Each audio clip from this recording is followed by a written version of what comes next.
Assalamualaikum warahmatullahi wabarakatuh.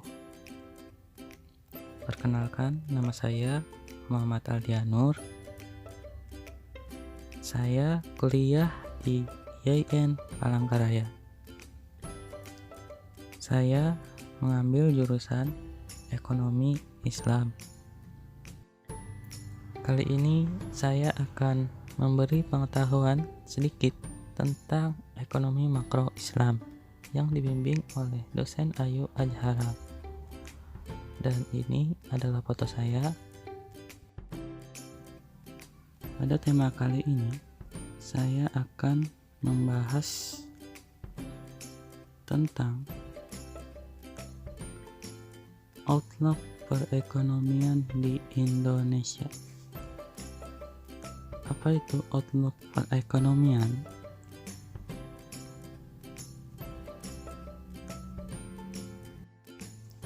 Outlook perekonomian adalah rangkuman kegiatan ekonomi pemerintah yang berisi rencana pemerintah dalam melaksanakan perekonomian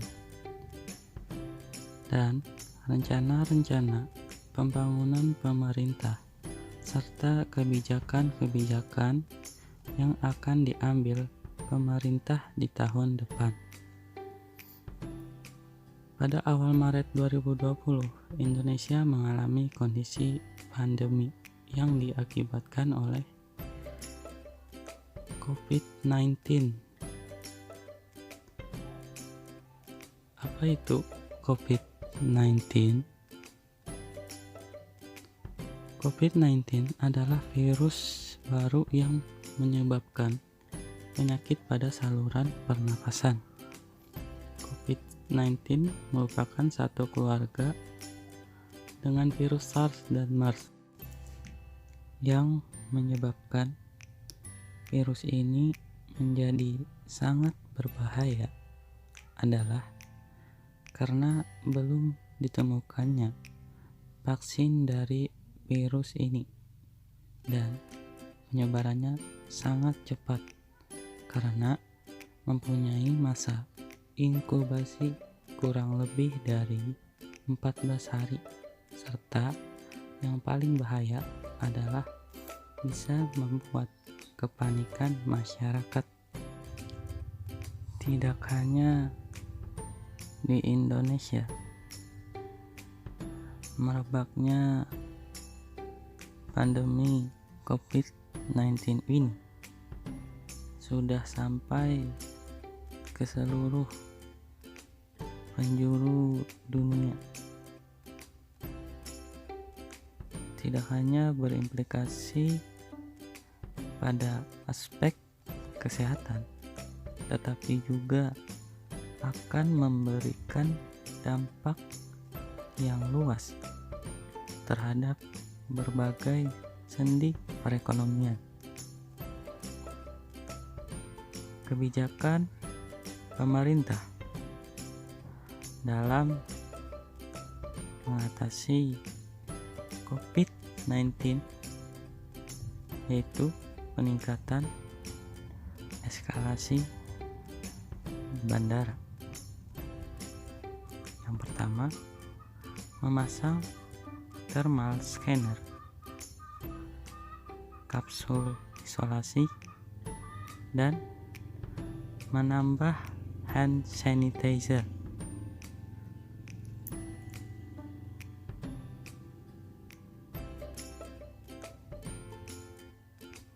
Presiden mengatakan keakuratan dari thermal scanner tidak bisa dijamin 100%, jadi perlu pengecekan lebih jauh. Yang kedua, health alert card.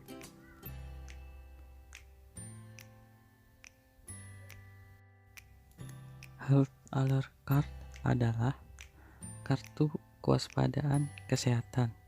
Jadi, siapapun yang masuk ke Indonesia dari luar negeri harus mengisikan kartu tersebut terlebih dahulu dan akan dipantau kurang lebih dari 14 hari.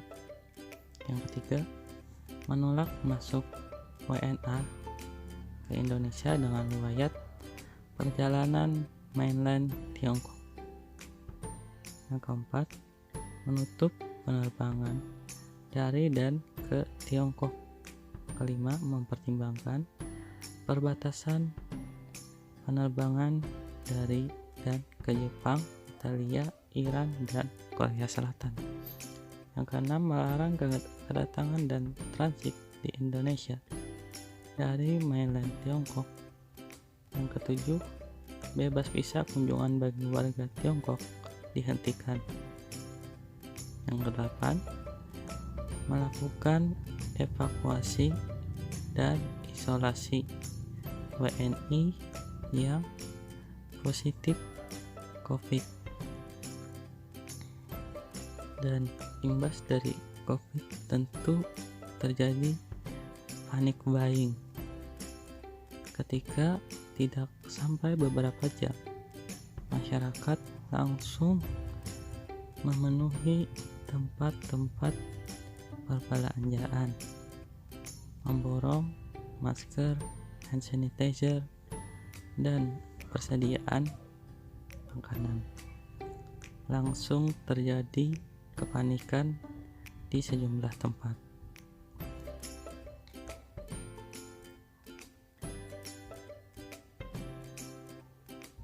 Pemerintah langsung menghimbau untuk tidak melakukan panic buying. Pemerintah berani menjamin kebutuhan pokok tidak akan kurang dan stoknya aman. Kemudian menindak tegas terjadi spekulan yang menimbun barang-barang seperti masker, hand sanitizer, dan makanan, dan melarang distributor menaikkan harga jual masker dan hand sanitizer. Pemerintah menghimbau masyarakat agar bisa mencegah penyebaran virus corona, yaitu dengan cuci tangan dengan sabun antiseptik, gunakan masker atau penutup hidung dan mulut saat bersin dan batuk, hindari kontak dengan orang yang terinfeksi atau memiliki gejala. Namun, ada sebagian orang yang bersikap biasa-biasa dan menganggap remeh terhadap virus corona ini. Efeknya, virus corona ini dengan sangat cepat menyebar di seluruh Indonesia, dan itu membuat pemerintah dan pihak medis kewalahan dalam menghentikan wabah COVID-19. Pemerintah dengan cepat membuat Perpu nomor 21 tahun 2020 tentang pembatasan sosial berskala besar atau PSBB dalam rangka percepatan penanganan COVID-19. Serta pemerintah juga menerapkan lockdown.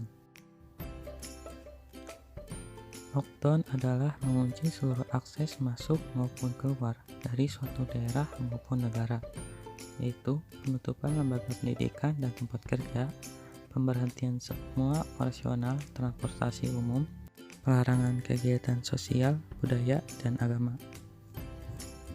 Dampak sosial ekonomi dari PSBB dan lockdown adalah suasana perkotaan menjadi sepi, polusi udara menurun, pengurangan belanja konsumen, dan mobilitas pekerja terhambat.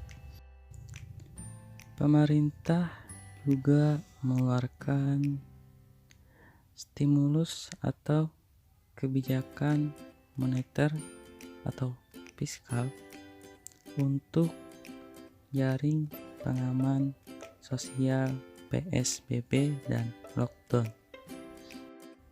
Pemerintah menambah anggaran penanganan COVID-19 sebesar 405,1 triliun dalam APBN, 150 triliun untuk program pemulihan ekonomi nasional, 110 triliun untuk jaring pengaman sosial, 75 triliun untuk bidang kesehatan, 70,1 triliun untuk insentif perpajakan dan stimulus kredit usaha rakyat.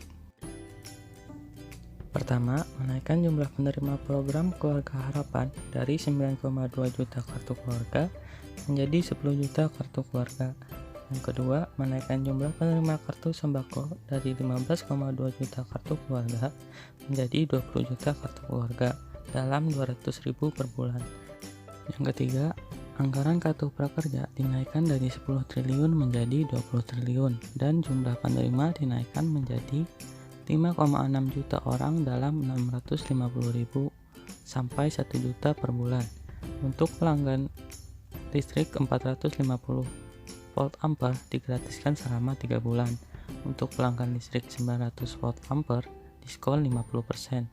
Dan yang terakhir, dana 25 triliun untuk kebutuhan pokok.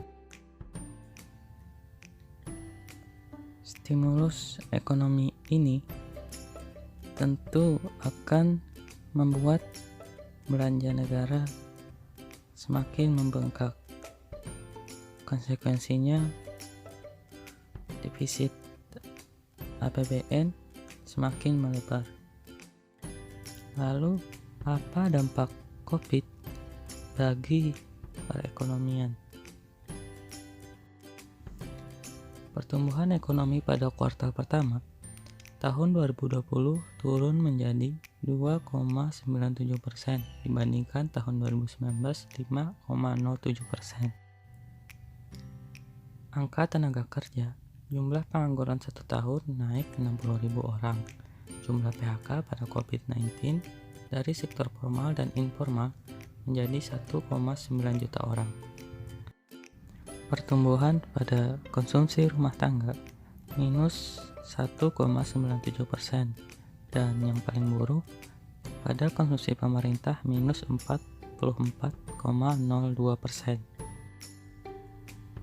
Pemerintah melalui Menteri Perekonomian memproyeksi ekonomi Indonesia tahun ini melambat sebagai dampak dari virus corona.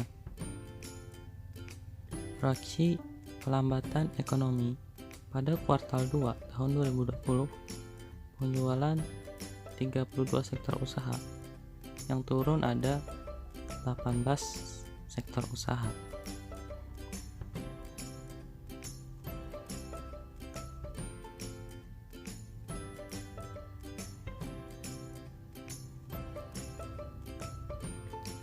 Sudah banyak kebijakan pemerintah untuk menangani wabah COVID dan menangani dampak-dampak dari COVID ini. Sebuah kebijakan pemerintah akan berhasil jika tingkat kesadaran pemerintah tinggi dan tingkat kesadaran masyarakatnya juga tinggi, karena ada sebagian masyarakat yang bersikap biasa-biasa saja, bahkan ada juga sebagian dari menteri yang bersikap biasa-biasa saja. Hal itu terlihat dari keputusan maupun kebijakan yang dinilai belum tepat sasaran. Presiden mengatakan bahwa kebijakan pemerintah selama ini tidak ada progres. Ia mengancam melakukan reshuffle jika kinerja menteri masih biasa-biasa saja. Oleh karena itu,